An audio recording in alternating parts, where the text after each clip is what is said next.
하나님께서 우리에게 주시는 말씀은 빌립보서 2장 12절부터 18절까지 말씀입니다. 그러므로 사랑하는 여러분, 여러분이 언제나 순종한 것처럼 내가 함께 있을 때뿐만 아니라 지금과 같이 내가 없을 때에도 더욱더 순종하여서 두렵고 떨리는 마음으로 자기의 구원을 이루어 나가십시오. 하나님은 여러분 안에서 활동하셔서 여러분으로 하여금 하나님을 기쁘게 해드릴 것을 염원하게 하시고 실천하게 하시는 분입니다. 무슨 일이든지 불평과 시비하지 말고 하십시오. 그리하여 여러분은 흠이 없고 순결해져서 구부러지고 뒤틀린 세대 가운데서 하나님의 흠없는 자녀가 되어야 합니다. 그리하면 여러분은 이 세상에서 별과 같이 빛날 것입니다. 생명의 말씀을 굳게 붙잡으십시오. 그리하면 내가 다름질한 것과 수고한 것이 헛되지 아니하여서 그리스도의 날에 내가 자랑할 수 있을 것입니다. 그리고 여러분의 믿음의 제사와 예배에 나의 피를 붓는 일이 있을지라도 나는 기뻐하고 여러분 모두와 함께 기뻐하겠습니다. 여러분도 이와 같이 기뻐하고 나와 함께 기뻐하십시오. 아멘. 질문을 몇 개 드려보겠습니다. 성도에 대한 하나님의 구원은 완성인가 미완성인가? 예수 그리스도의 구원은 완전한가 불완전한가? 우리는 이런 질문에 대해서 굉장히 혼란스러울 때가 있어요. 완성이라면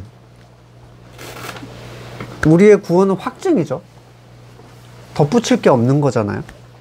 만약에 구원이 확정되지 않았다면 하나님의 구원은 미완성이라든지 예수님의 구원이 불완전하다라고 말하거나 또는 완전을 위해서 우리가 뭔가 더 채워야 하는 거잖아요.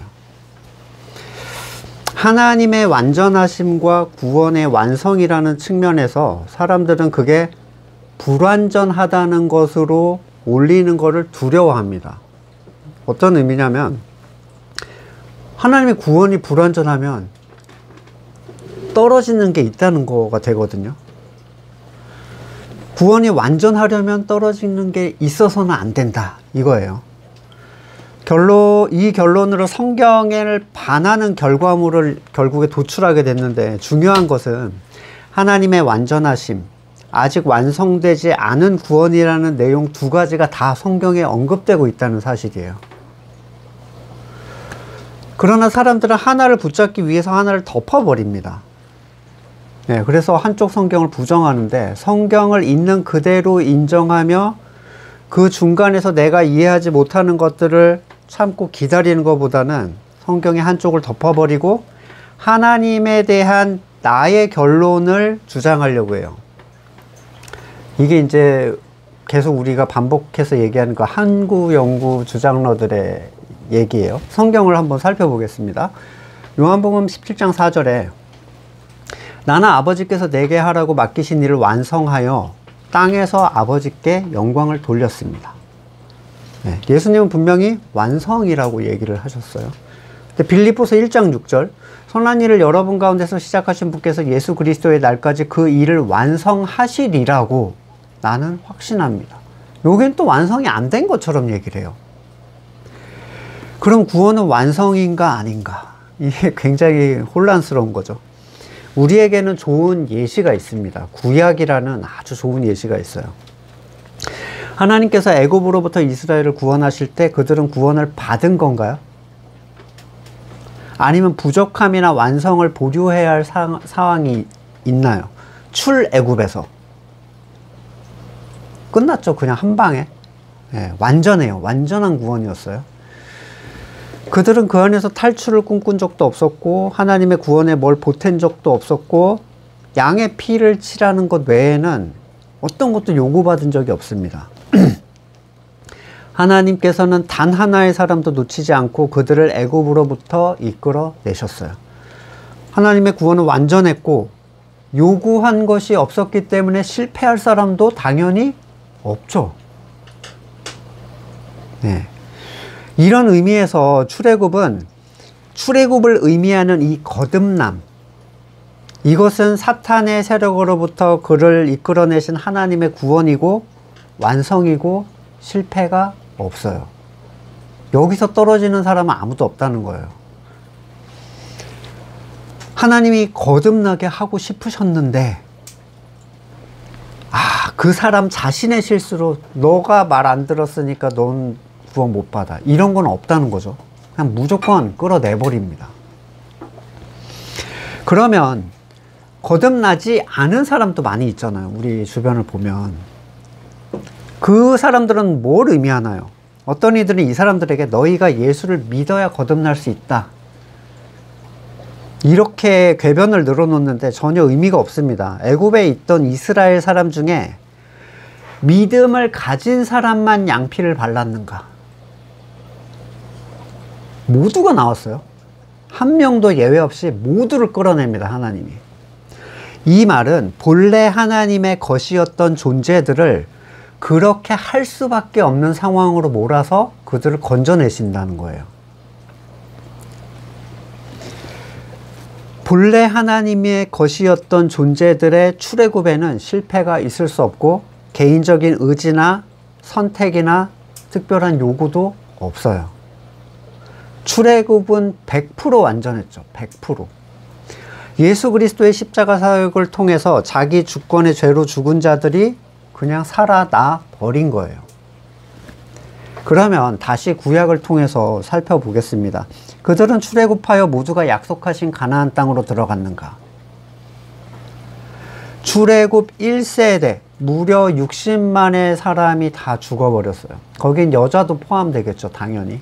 그러니까 남자만 60만이니까 여자를 포함해서는 뭐 100만 이상이 그 안에서 죽은 거예요. 그들은 구원받지 못한 사람인가? 구원받았던 사람이죠.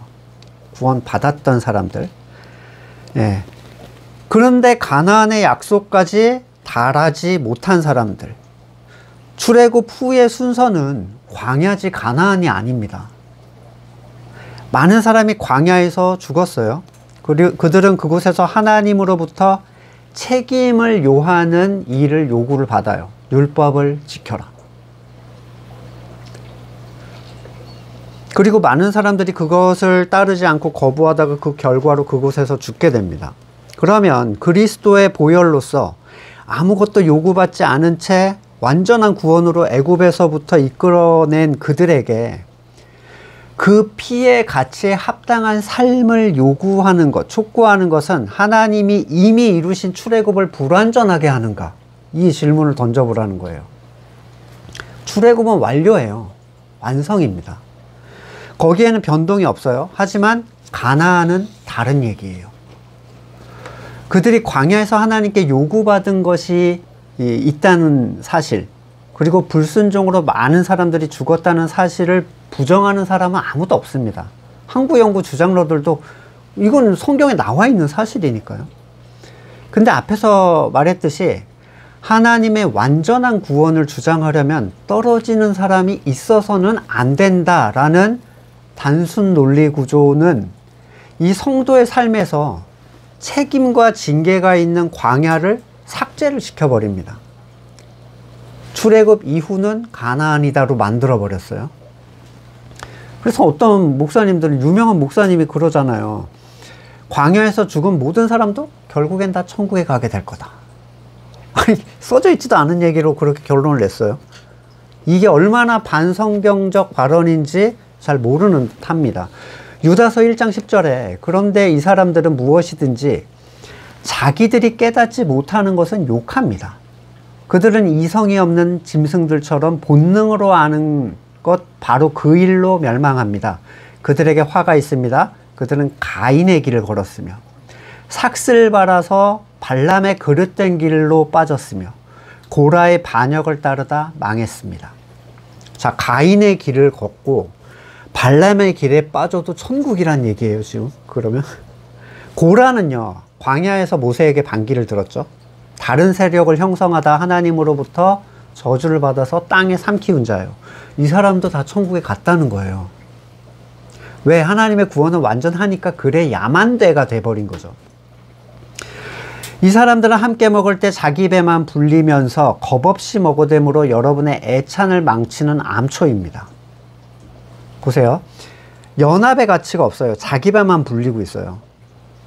그들은 바람에 밀려다니면서 비를 내리지 않는 구름이요 가을이 되어도 열매 하나 없이 죽고 또 죽어서 뿌리채 뽑힌 나무요 자기들의 수치를 거품처럼 뿜어 올리는 거친 바다 물결이요 길 잃고 떠도는 별들입니다. 짙은 어두움이 그들에게 영원히 마련되어 있습니다. 영원한 짙은 어둠이 마련되어 있는데 자기의 무지한 주장, 하나님의 구원은 완전하기 때문에 아무도 떨어지지 않는다. 이 이스라엘의 여정 가운데 광야를 삭제한 주장이라는 걸 이 사람들은 받아들이질 않습니다. 영원한 어두운 짙음이 마련되어 있는데 어떻게 그렇게 얘기를 하죠? 성경이 뭐라 하든 그래야만 내 주장이 인정되는 거예요. 그게 지금까지 나를 붙잡아온 나의 신앙의 중심이니까 나는 바꾸지 않겠다. 애굽으로부터 완전한 구원을 얻은 성도는 그 은혜에 합한 삶을 광야에서 배우고 살아감으로써 참된 자유인이 되어 가죠. 그러니까 가나안에 합한 사람이 되어가는 과정 중에 있는 사람들이에요. 하지만 그러니까 하나님은 광야에서 성도를 새롭게 만들어 가시는 그 과정이 있는데 이게 누구도 광야에서 떨어지지 않는 약속과는 전혀 다르다는 거예요. 하나님의 구원은 공동체적입니다. 이거를 잘 아셔야 돼요. 우리는 일반적으로 개인적인 영역에서 계속 구원을 생각해 왔어요. 과거에 그렇게 배워왔고 남이 어쨌든 나와 하나님과 관계만 좋으면 돼 이렇게 생각을 하고 살아왔어요. 근데 하나님은 공동체를 건지시는 거예요. 잘 들어보세요. 하나님의 구원은 교회라는 공동체적 가치로 절대로 실패하지 않습니다. 광야에서도 실패하지 않아요. 공동체적 가치의 구원이라는 거예요. 하나님의 백성 이스라엘 공동체는 광야에서 새롭게 되었을 뿐이지 실패하지 않았어요. 공동체가 실패하지 않은 거예요. 하나님은 그 안에서 떨어낼 걸 떨어내시고 새롭게 채우실 걸 채우셨습니다. 출애굽 60만 인원, 그 1세대가 다 죽었어요. 그러니까 20세 이상으로 계수된 60만이 다 죽었는데 40년의 광야 세월 동안 60만의 수가 그대로 유지가 됩니다. 그 안에서 공동체를 바꾸신 거예요. 한 개인이 떨어지는 것만 신경 쓰면 우리는 구원의 본질을 좀 왜곡해서 볼 수밖에 없습니다. 앞에서도 계속 한 마음, 한 뜻으로 행해라. 이 말은 하나님께서 건져내신 공동체성을 말하는 거예요. 하나님의 구원, 이스라엘이라는 연합체의 구원에는 실패가 없었어요. 광야에서도. 거기에 합하지 않은 존재들이 공동체에서 떨어진 존재들이지 하나님이 실패한 게 아니라는 거예요. 하나님이 불완전한 게 아니라는 거죠. 하나님은 광야에서 모세를 중심으로 율법을 통해서 옛 백성들을 바꿔가셨다면 예수 그리스도가 머리 대신 교회를 은혜를 통해서 계속 바꿔가시는 방식으로 변경하셨죠. 그 안에서 자라게 하시고 완성하시는 분. 지금 성도들에게도 광야는 존재하고 있죠. 그리고 그들은 그 안에서 노예의 삶을 벗고 자유인의 삶을 배워갑니다. 하나의 공동체로서. 히브리서 4장 9절. 그러니 하나님의 백성에게 안식하는 일이 아직 남아 있습니다. 하나님께서 주실 안식에 들어가는 사람은 하나님이 자기 일을 마치고 쉬신 것과 같이 그 사람도 자기 일을 마치고 쉬는 것입니다. 그러므로 우리는 이 안식에 들어가길 힘씁시다. 아무도 그와 같은 불순종의 본을 따르다 떨어져 나가는 일이 없도록 해야 하겠습니다. 떨어짐에 대한 경고는 성경에 100군데 이상 나온다고 제가 말씀드렸죠. 네. 하나님은 완전하시기 때문에 떨어지는 건 있을 수 없다. 이 말은 하나님의 광야 사역을 부정하는 거고요. 너희가 결코 죽지 아니하리라는 사탄의 속삭임과도 다를 바가 없어요. 그래서 예수님도 구원의 완성에 대한 부분을 너네는 생각 좀 하고 살아라 라고 재촉을 하세요. 예, 자기 부인에 대한 영역인데 떨어짐에 관한 경고로 이어집니다. 누가복음 14장 26절에 누구든지 내게 오는 사람은 아버지, 어머니, 아내, 자식, 형제, 자매뿐만 아니라 자기 목숨까지 미워하지 않으면 내 제자가 될 수 없다. 누구든지 자기 십자가를 지고 나를 따라오지 않으면 내 제자가 될 수 없다. 그래서 요청하는 거예요. 자기 부인의 삶을. 너희 가운데 누가 망대 세우려고 하면 완성할 만한 비용이 자기에게 있는지 먼저 앉아서 셈하여 보아야 하지 않겠느냐. 기초만 놓은 채 완성하지 못하면 사람들이 비웃을 것이고 짓기만 시작하고 완성하지 못했구나 하고 말할 것이다. 기초를 놓으신 건 하나님이죠. 광야를 거쳐서 들어가지 못하면 완성을 볼 수 없습니다. 거듭난 사람이 다 이루어 놓으신 구원의 완성을 놓쳐버리는 경우, 자기 부인을 통한 연합이에요. 공동체성의 연합. 31절 이어서 보시면 어떤 임금이 다른 임금과 싸우려고 할 때 2만 명을 거느리고 자기에게 쳐들어오는 그 자를 10,000명으로 어떻게 당할 수 있을지 이걸 헤아려 보지 않겠느냐. 그러므로 이와 같이 너희 가운데 누구라도 자기 소유를 다 버리지 않으면 내 제자가 될 수 없다. 자기의 주권이죠. 자기의 선악의 가치를. 완전하신 하나님의 구원인데 왜 완성하지 못함에 대한 경고를 하시겠어요? 아까 망대 짓는 거 완성하지 못할 걸 얘기할 필요 없잖아요. 그 한국 연구 주장러들이 생각하는 완전하심에 대한 이해가 잘못되었다는 거예요. 근데 자기가 이해하지 못하니까 욕부터 시작해요. 이단이라고 그러고. 자, 요한일서 4장 12절. 지금까지 하나님을 본 사람은 없습니다. 그러나 우리가 서로 사랑하면 하나님이 우리 가운데 계시고 하나님의 사랑이 우리 가운데서 완성된 것입니다. 로마서 13장 10절. 사랑은 이웃에게 해를 입히지 않습니다. 그러므로 사랑은 율법의 완성입니다. 자, 공동체적 형제 사랑의 개념에서 율법은 완성이 돼요.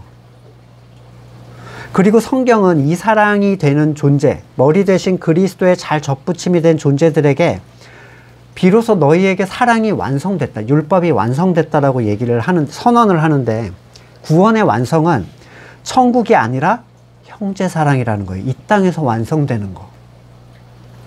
구원의 완성이 천국에서 완성이 되는 거라면 불안하겠죠, 계속. 내가 어떻게 될지 모르잖아, 그 앞에 가서. 근데 형제 사랑의 개념에서 완성이 되면 안전함을 우리는 이 안에서 누리는 거예요. 교회 안에서.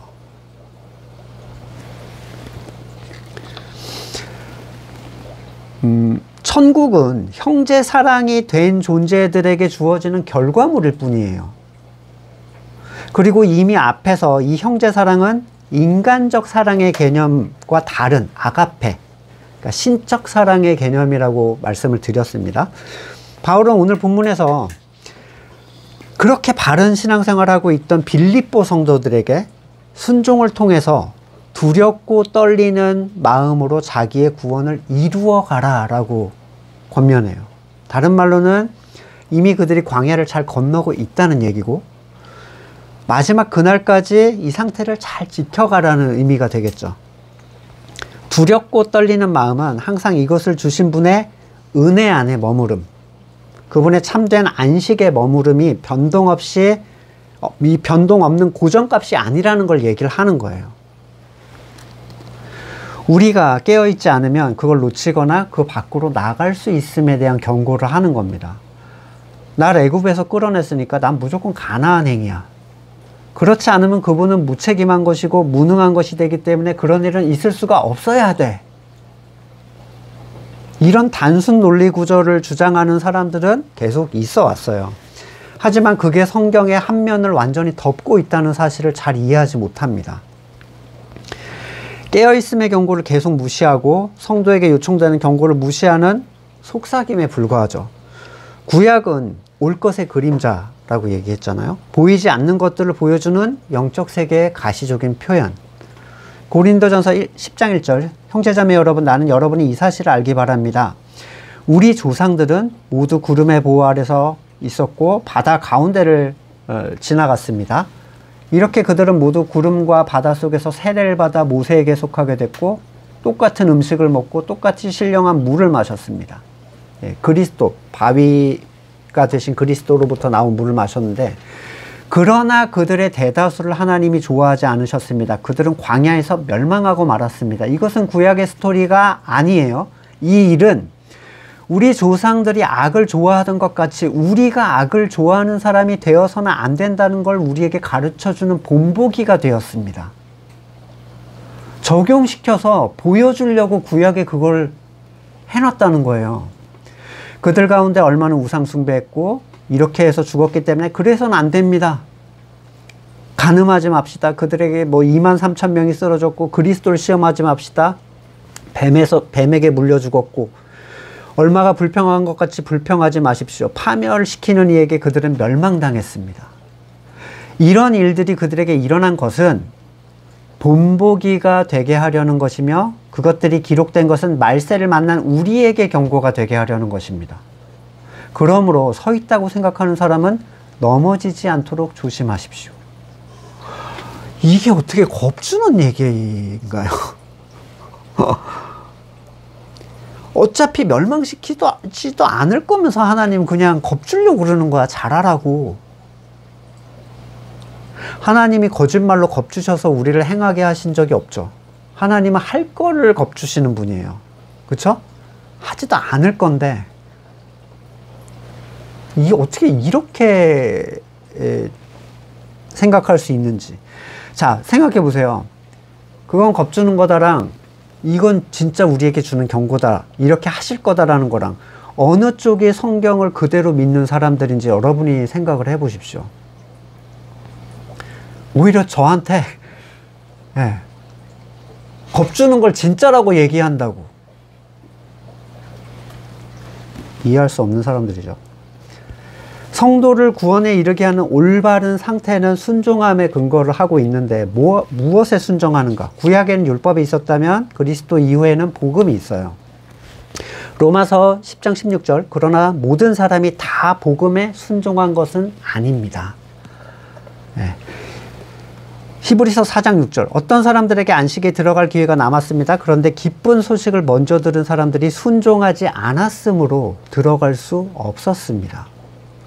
복음이 무엇인지에 대해서는 이미 앞에 복음에 합한 삶이라는 본문 설교에서 제가 설명을 드렸어요. 근본적으로는 자기 의에 대하여 쉬는 상태예요. 이게 복음에 합한 순종의 삶이죠. 그리스도의 의 이외에 더 쌓으려고 노력하는 존재들은 복음에 순종하지 않는 거예요. 그게 불안하다고 생각하는 거죠. 더 쌓아야 되겠어.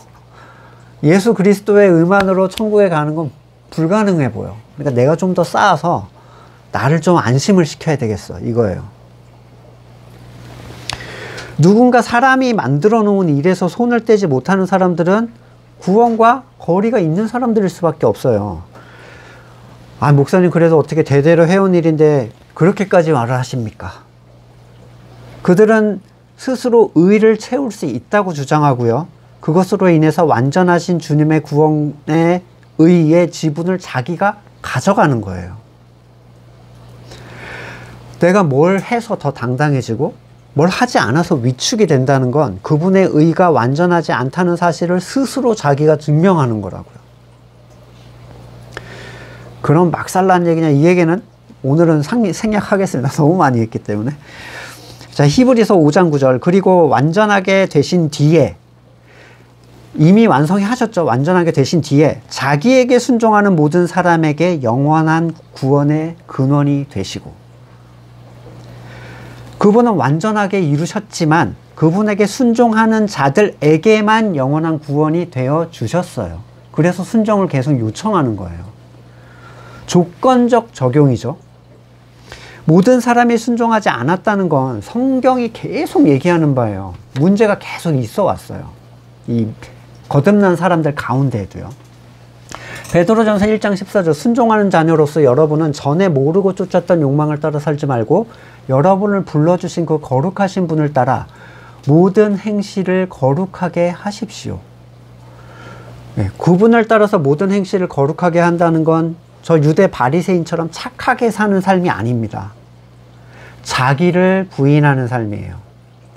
자기를 부인하는 건 행동의 변화의 핵심이 있는 게 아니에요. 이 얘기는 굉장히 긴 얘기라 제가 다시 꺼내기가 좀 그런데 행동을 고치는 게 자기 부인이 아니라고요. 근데 대부분의 사람들이 행동을 고치는 게 자기 부인이라고 생각을 합니다.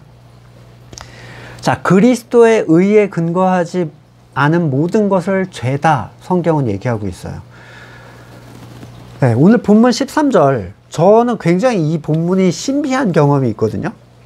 본문 13절 보시면 전에 교회에서 거의 모든 교회가 그렇지만 이제 부서별로 현수막을 겁니다.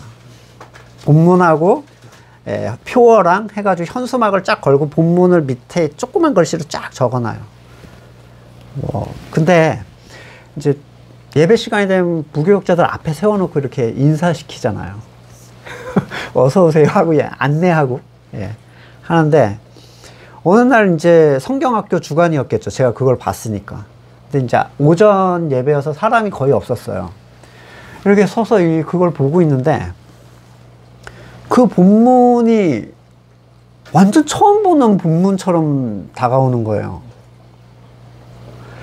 엄청나게 한 번도 생각해 보거나 느껴보지 못한 굉장한 그 울림을 제가 느꼈는데, 하나님의 활동은 우리 안에 하나님을 향한 소망과 기쁘게 해드리고 싶은 갈망을 주시고 그걸 기쁨으로 행하게 하시는 힘까지 하나님이 공급해 주신다는 거.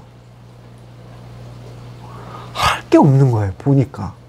왜냐하면 소망이 생기고, 소망을 위해서 우린 살잖아요. 돈을 벌고 싶은 사람이 돈을 위해서 힘쓰는데 지치지 않습니다. 왜냐하면 소망이 강렬하면 그냥 즐거운 거예요. 저 짓을 왜 해? 공부하는 애들, 운동 막 쇳덩이 드는 사람들, 저 짓을 왜 해? 즐거워. 그렇게 된 일이야말로 하나님이 하나님의 생명을 그 안에서 드러내시고 자기를 우리가 낮추게 되고, 그렇게 되어야 참으로 이 일이 하나님이 하신 일이라고 고백할 수밖에 없게 돼요. 이렇게 된 일이야말로, 오직 이 13절의 본문처럼, 고린도전서 15장 10절, 그러나 나는 하나님의 은혜로 오늘의 내가 됐습니다. 바울은 어마어마한 사람이잖아요. 나에게 베풀어 주신 하나님의 은혜는 헛되지 않았습니다. 나는 사도들 가운데 어느 누구보다 더 열심히 했습니다. 인정하죠? 그러나 이렇게 한 것은 내가 아니라 나와 함께 하신 하나님의 은혜입니다. 사람들이 이 의미를 아는 데는 굉장히 오랜 시간이 걸립니다. 그래서 죽고 살고 자기 힘으로 다 해도 다 하나님의 은혜였죠라고 형식적이고 종교적인 인사치레로 이 말을 사용해요. 하나님의 은혜였다. 그래서 자기가 세상에서 잘된 일에 대해 하나님의 은혜라는 말을 쉽게 사용하죠. 내가 한 거다 하면 하나님이 불쾌하게 생각하실 수도 있잖아요. 내가 잘해서 우승한 거야 라고 하면 다음에 하나님이 떨어뜨릴 수도 있거든. 대중 앞에서 하나님의 이름을 말하고 수상소감을 말하면 용감하고 멋진 신앙인이다, 이렇게 생각할 수도 있잖아요. 하나님의 은혜, 하나님의 영광은 참된 교회가 되어서 그가 머리를 통해 하나님의 뜻을 행할 때 일어나는 결과물로서의 간증이어야 돼요. 내 개인적인 성취나 세상이 다 인정할 만한 어떤 세상적인 일이나 신변의 문제는 세상에도 그와 비슷한 일 또는 그거보다 더 뛰어난 사람들은 많아요. 전국체전에서 우승했다, 금메달 딴 사람도 있는데 월드컵 올림픽에서. 세상에도 기적은 많습니다. 안 믿는 사람들한테도 기적은 일어나요. 그러나 그러한 간증은요, 그 기적이나 특별한 뭐를 가지고 하는 간증은 오히려 하나님의 은혜를 세상적인 비교 가치로 바꿔버리는 거예요. 세상 사람들도 그거 보고 좋아하거든요. 오해하게 만들죠. 무엇이 하나님을 기쁘게 해드릴 일인가, 이걸 모르는데 우리는 하나님을 기쁘게 해드리려고 우리의 모든 힘을 다 써서 노력했던 적이 있었어요. 그쵸? 뭔가 의를 쌓으려고 막 바둥바둥 나를 깎아가면서, 상해가면서 내가 이렇게 하면 하나님이 기뻐하시겠지 했던 것들이 지금 보면 하나님과 아무 상관이 없는 일이었어요. 히브리서 10장 2절 나는 증언합니다. 그들은 하나님을 섬기는데 열성이 있습니다. 그러나 그 열성은 올바른 지식에서 생긴 게 아닙니다. 그들은 하나님의 의를 알지 못하고 자기들의 의를 세우려고 힘쓰므로 하나님의 의에 복종하지 않게 됐습니다. 그러므로 그리스도는 율법의 끝마침이 되셔서 모든 믿는 사람에게 의가 되어 주셨습니다. 근본적으로 하나님을 기쁘시게 하는 것은 그리스도의 의를 받아들이는 거예요. 그거보다 하나님을 기쁘시게 하는 건 없어요. 뭘 하고 말고는 그걸 받아들인 생명의 가치로 흘러나오는 거예요. 그러니까 소망이 돼서 그걸 열심으로 하고 그게 기쁜 사람이 됐어. 그러니까 난 자랑할 게 없죠. 더 쉽게 얘기를 해볼게요. 내가 행위로 뭘 하고 말고로 하나님을 기쁘시게 할 수 없다는 거예요. 그건 핵심이 아니라는 거예요. 기쁘시게 한 거의 결과물의 모습은 될 수 있어도 근데 우리는 초점을 다 행위로 맞춰요. 본질과 관계없이 행위로 하나님을 만족시키려고 한다고요. 하나님이 주의를 지켜서 더 기뻐하시고 헌금을 내서 기뻐하시고 분노를 참고 금욕을 해서 기뻐하시는 분이었다면 율법주의자들이 제일 하나님을 기쁘게 했겠죠. 근데 예수님이 제일 싫어했어요. 그걸 보고도 못 벗어납니다. 이걸 벗어나는 게 힘든 거예요. 거듭난 사람조차도. 율법주의자들은 자기 의로 하나님을 기쁘게 하려고 했던 자들이고 그게 가능하고 그게 맞다고 생각을 해왔습니다. 보내신 자를 믿는 것이 하나님의 일이다. 그를 믿으면 하나님이 그에게 소망을 주고 기쁨으로 그걸 행하게 할 것이다. 그분의 의되심을 믿음으로써 행하는 모든 일, 그분의 지체가 되어서 그리스도께 깊이 젖어 있을 때 행하는 모든 것은 일상생활이라 할지라도 자연스럽게 하나님의 기쁨이 될 수밖에 없어요.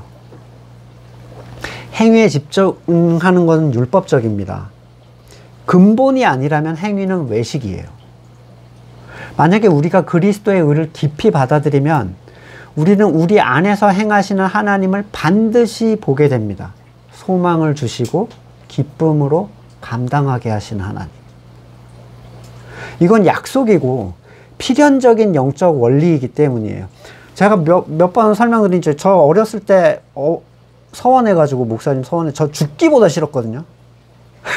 그래서 막 이과로 도망가고 막 계속 삶을 더 흉하게 만들려 하나님 마음에 안 들게 하려고 막. 근데 지금 목사인데 굉장히 즐거워요. 이런 일이 내가 주님의 뜻이니까 감당해 이런 게 없어요. 고통이 없어. 하면 할수록 즐거워. 근데 그때는요 그게 즐거워진다는 것 자체가 싫었어요. 그러니까 이건 그냥 하나님이 바꿔줘야만 가능한 거예요. 설명할 방법이 없어. 이걸 체험해 보기 전에는. 자, 시편 40편 8절 나의 하나님 내가 주님의 뜻 행하기를 즐거워합니다. 주님의 법을 제 마음속에 간직하고 있습니다. 네, 법이 있기 때문에 즐거워지는 거예요. 주야로 묵상하는 게 즐거워지는 거예요. 그래서 복이 있다고 하는 거죠. 에베소서 1장 19절 또한 믿는 사람들이 우리에게 강한 힘으로 활동하시는 하나님의 능력이 얼마나 큰지를 여러분이 알기 바랍니다. 여러분이 상상하는 거를 절대로 사람은 저를 이렇게 못 바꿨을 거예요. 근데 이게 얼마나 큰지 바뀐지도 몰랐어. 자, 골로새서 1장 29절 이 일을 위하여 나도 내 속에서 능력으로 작용하시는 그분의 활력을 따라 수고하며 애쓰고 있습니다. 실천, 행위. 이 믿음의 행위는 바른 믿음이 전제되어 나오는 결과물일 뿐 믿음을 가지고 있기 때문에 내가 증명해야 되는 나의 일이 아닙니다. 여러분 흘러나오지 않으면 안 하는 게 맞는 거예요. 그러면 세상 건물교회는 다 얘기하겠죠. 그러면 예배는 누가 나오고 헌금은 누가 하고 교회 일은 누가 해? 우리는 늘어나고 있잖아. 그쵸? 우리는 늘어나고 있어요. 그런 거 하나도 없어도 돼요. 우리는 부서를 나누거나 다른 프로그램을 통해서 뭔가를 채워줄 필요가 없어요.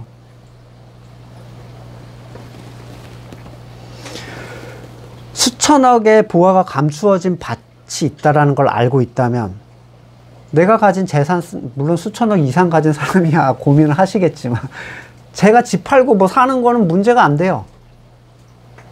고민의 여지가 없습니다. 예수님조차도 그분의 행함은 아버지를 통한 것이다 라고 얘기를 하셨어요. 요한복음 14장 10절 내가 아버지 안에 있고 아버지가 내 안에 계시다는 걸 네가 믿지 않느냐. 내가 너희에게 하는 말은 내 마음대로 하는 것이 아니다. 아버지께서 내 안에 계시면서 자기의 일을 하신다. 하나님은 하나님의 백성을 고치시는 분이죠. 머리 대신 그리스도의 합하게 수정해 주시는 분이에요. 계속 전에 이식받은 사람 얘기처럼 점점 그 머리랑 비슷하게 변해가요. 히브리서 13장 21절 여러분을 온갖 좋은 일에 어울리게 다듬질 해주셔서 자기 뜻을 행하게 해주시길 빕니다. 다듬질이 돼야 행하죠. 또 하나님께서 예수 그리스도로 말미암아 우리 가운데 자기가 기뻐하시는 바를 이루시기를 빕니다. 자기가 기뻐하는 바를 이루시기를. 예수 그리스도께 영광이 영원무궁히 있기를 빕니다. 자, 구약에서도 솔로몬은 성전 봉헌 기도를 할 때 이렇게 기도를 합니다. 열왕기상 8장 58절에 우리 마음을 주님께 기울게 하셔서 마음부터 시작을 해요. 주님께서 지시하신 그 길을 걷게 하시며 주님께서 우리 조상에게 내린 계명, 법도, 율례를 지키게 하여 주시기를 바랍니다. 이게 성전 봉헌할 때 한 기도예요. 마음부터 그 이끄는 모든 행동까지 하나님이 주관해 주시기를. 하나님은 우리를 자기 뜻을 따라 행하게 하시는 분이라고 오늘 본문이 얘기합니다. 그런 이유에서 14절에서 말하듯이 불평과 시비는 정상적이지 않은 상태라는 걸 아셔야 돼요. 이 말은 여느 사람들이 말하듯이 뭐 교회에서 행사 추진하거나 목사가 뭐 시키는데 불평하지 말아라 이 얘기가 아닙니다. 하나님께서 그의 백성들에게 소망을 주시고 행하게 하신다면 하나의 머리에서 나온 거겠죠. 다른 생각이 있을 수가 없어요. 앞에서 말한 대로 무슨 일에나 한마음이 되어서 하는데 너네는 집중해야 된다라는 거예요. 네. 교회의 완전한 한화됨을 전제로 하는 얘기입니다. 그러니까 거듭나지 않은 교회에서 이걸 가지고 뭐 으쌰으쌰 뭉치는 건 별로 의미가 없어요. 끼케야 뭐 밥이나 같이 먹고 뭐 하죠? 야외 활동 같이 하고 그런 거잖아요. 성도 한 사람 한 사람이 하나님께서 주신 소망으로 가득 차서 그 일을 기쁨으로 하고 있는데 불만이 어디 있고 지침이 어디 있고 소외됨이 어디 있겠어요. 하나님이 한 사람 한 사람한테 말씀으로 계속 같은 걸 공급해 주시는데. 하지만 사람이 만든 일에는 불만이 있습니다. 사람이 만든 일은 공급되는 힘의 원천이 자기가 돼야 되죠. 때문에 지쳐요. 사람이 만든 일은 영광을 받는 존재가 사람이기 때문에 불만이 생깁니다. 또 사람이 만든 일에는 소외되는 존재들이 있고 나서는 존재들이 있어요. 하지만 한 지체는 함께 움직입니다. 힘이 없어도 함께 진을 이루어서 계속 같이 도는 거예요. 한 말씀을 먹고 있고 한 몸으로 점점 닮아갑니다. 서로 간의 불평과 시비가 없으면 성도는 하나님이 주신 하나의 소망으로 하나가 되어서 그 일을 기쁨으로 하는 하나됨의 가치가 가득해지면 15절의 약속이 우리를 빛나게 해준다 이렇게 얘기합니다. 그리하여 흠이 없고 순결해져서 구부러지고 뒤틀린 세대 가운데 하나님의 흠없는 자녀가 되어야 합니다. 그리하면 이 세상에서 별과 같이 빛날 것입니다. 자, 교회 하나됨이 우리를 뒤틀린 세대 가운데서 지켜줘요. 흠이 없다는 건 행위가 완전하고 실수가 없다는 얘기가 아니라 그의 머리가 그리스도가 되었다라는 얘기예요. 이 존재들은 반드시 빛이 나는데 세상의 빛이라는 개념은 세상을 아름답게 만드는 존재나 세상에 칭찬받는 존재라는 얘기가 전혀 아니라고 제가 말씀드렸죠. 세상이 그리스도의 빛을 보았을 때 좋아했는가? 완전 싫어, 완전 미워했어요. 빛을 피해 숨었습니다. 요한복음 3장 19절 심판받았다고 하는 것은 빛이 세상에 들어왔지만 사람들이 자기 행위가 악함으로 빛보다 어둠을 더 좋아했다는 걸 뜻한다. 악한 일을 저지르는 사람은 누구나 빛을 미워하여 빛으로 나오지 않는다. 자기 행위가 드러날까 보아 두려워하기 때문이다. 그러나 진리를 행하는 사람은 빛으로 나온다. 그건 자기 행위가 하나님 안에서 이루어졌음을 드러내려는 것이다. 하나님이 나한테 행한 거라는 거예요. 그걸 드러내기 위해서 계속 빛으로 나오는데, 성도가 세상의 빛이라는 말은 그들이 세상에서 전혀 다른 그리스도의 빛을 드러내는 존재가 되었다는 거죠. 미움받는 존재가 됐다는 거예요. 어떤 의미에서. 성도가 온전한 교회가 되면 그들은 그리스도의 모습을 드러내는 창이 됩니다. 뭐 그리스도의 향기, 그리스도의 뭐 통로 이런 얘기 하잖아요. 편지. 그 빛을 세상이 좋아할 것이다라는 건 완전 착각이에요. 요한복음 8장 12절 예수께서 다시 그들에게 말씀하셨다. 나는 세상의 빛이다. 나를 따르는 사람은 어둠 속에 다니지 않고 생명의 빛을 얻을 것이다. 마태복음 5장 14절 너희는 세상의 빛이다. 요게 아까 어떻게 됐을 때요? 하나로 흠없는 자녀가 되어 서로 사랑하고 온전한 공동체를 누릴 때 세상의 빛이라는 거예요. 우리 옛날에 세상의 빛 하면 어떻게 했습니까? 착하게 보이려고 자꾸 했잖아요. 착하게 보이려고, 세상에 칭찬받으려고 완전히 뻘짓을 한 거예요. 내 모든 의지를 동원해서. 요한복음 13장 35절 너희가 서로 사랑하면 모든 사람이 그것으로 너희가 내 제자인 줄을 알게 될 것이다. 저 그리스도에게 속한 존재, 이렇게 되는 거예요. 근데 미움이죠. 완전한 교회됨을 이루는 사람은 반드시 그가 그리스도의 제자임을 세상에 드러내게 돼요. 세상에 미움이 따라옵니다. 그렇지만 그들이 세상에 속하지 않았음을 드러내는 그 증거가 되기 때문에 슬퍼할 필요가 없어요. 처음엔 충격적일 수 있어요. 처음에는. 왜 나 성경에 있는 얘기 하는데 왜 날 미워하지?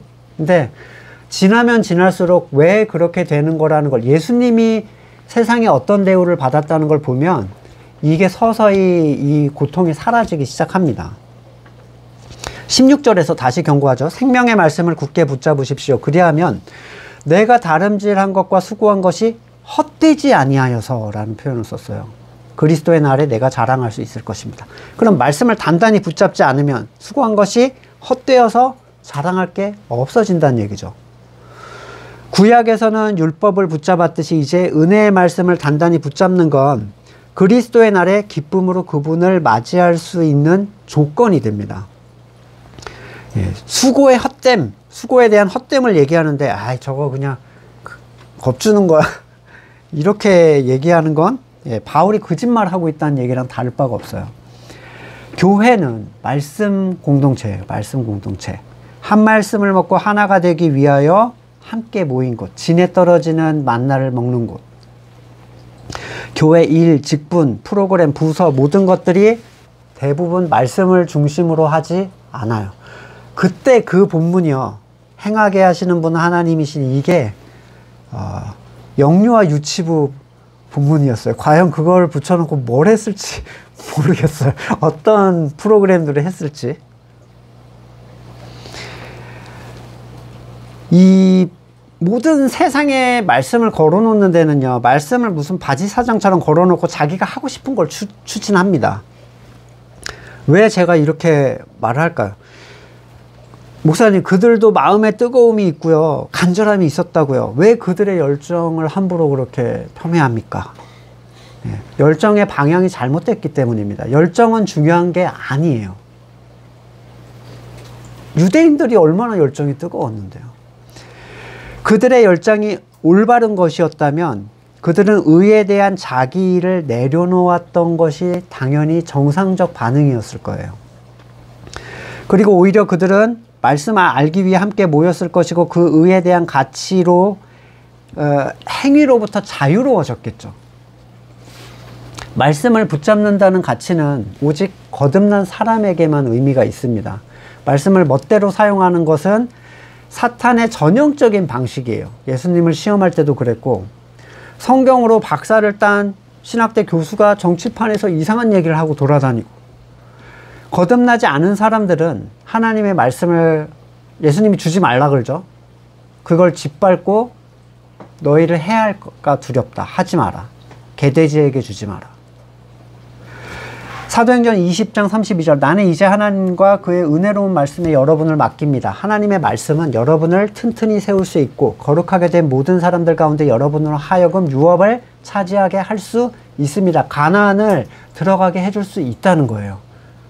말씀을 붙잡을 때만.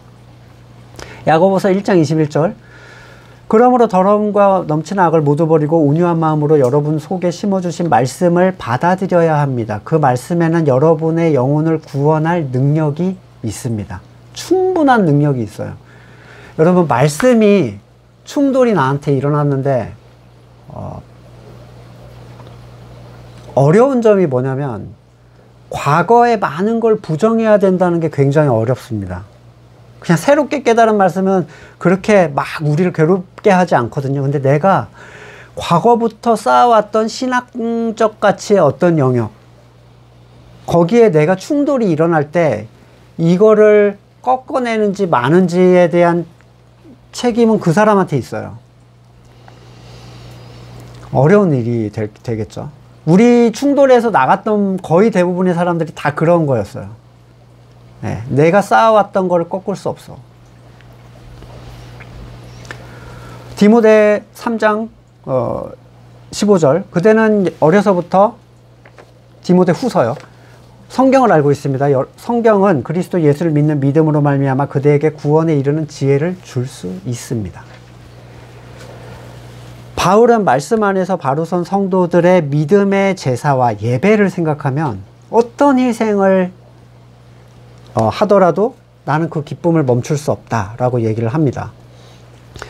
모든 성도가 동일하게 기쁨을 갖기 원하는 이 핵심적인 내용은 성도가 살아있는 예배를 드리게 되는가에 있어요. 그러니까 예배자라는 표현을 굉장히 많이 쓰잖아요. 자기를 부인하고 자기 십자가를 지는 삶. 이 살아있는 영적 제사, 하나님께서 받으시는 향기로운 제물, 하나님의 창조주 되심을 인정하는 자기를 부인하는 이 겸손의 상태. 우리의 삶에서 이런 제사가 살아날 때 우리는 보여지는 모든 상황을 넘어서 바울 그리고 빌립보 성도들과 함께 기쁨의 제사를 드리게 될 거예요. 이것은 바울 개인의 소망이 아니라 그리스도를 지체로 한 모든 지체의 소망입니다. 내가 온전한 산제물이 되는 것. 요한복음 4장 23절 참되게 예배를 드리는 사람들이 영과 진리로 하나님께 예배를 드릴 때가 온다. 지금이 바로 그때이다. 아버지께서는 이렇게 예배 드리는 자들을 찾으신다. 예. 사람이 만들어 놓은 모든 틀들을 벗어내고 또 내가 쌓아왔던 모든 의를 깨뜨려내고 참으로 영과 진리로 예배를 드리는 우리가 되어서 그 기쁨이 온 교회에 가득하게 되기를 간절히 소망합니다. 말씀을 놓고 잠깐 기도하겠습니다. 구원의 완전하심과 요청사항, 여기에 대한 우리 구별이 분명하게 필요할 거고요. 또는 밖에 나가서 이제 이런 걸로 막 물어오는 사람들이, 공격하려고 하는 사람들에게 여러분이 좀 정리가 되셔야 될 필요가 있고, 교회로 하나님은 구원하신다는 사실, 하나의 공동체로 구원하신다는 사실을 알면 이거는 어려운 문제가 아니에요. 너는 공동체가 아니었으니까 나가게 된 거야 라 되는 거거든요. 근데 이걸 각개인으로 놔버리면 하나님은 불완전하고 이렇게 되는 거죠. 하나님은 절대로 불완전한 구원을 하신 게 아니에요. 잠깐 기도하고 제가 기도하고 마치겠습니다.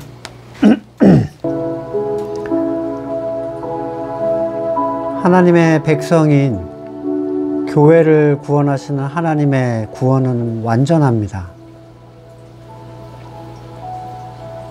모세의 지팡이에 달린 놋뱀을 바라보듯이 믿음의 주여 온전하게 하시는 예수 그리스도를 바라봄으로써 하나된 우리로서 하나님의 구원을 확증하고 또한 누릴 수 있기를 간절히 소망합니다. 지금은 우리 구주 예수 그리스도의 은혜와 하나님의 사랑과 성령의 교제케 하심이 하나의 교회로서 하나님의 품 안에 안기기를 간절히 소망하는 우리 성도들과 삶의 자리 가운데 지금으로부터 영원히 함께 하시기를 간절히 축원드립니다. 아멘.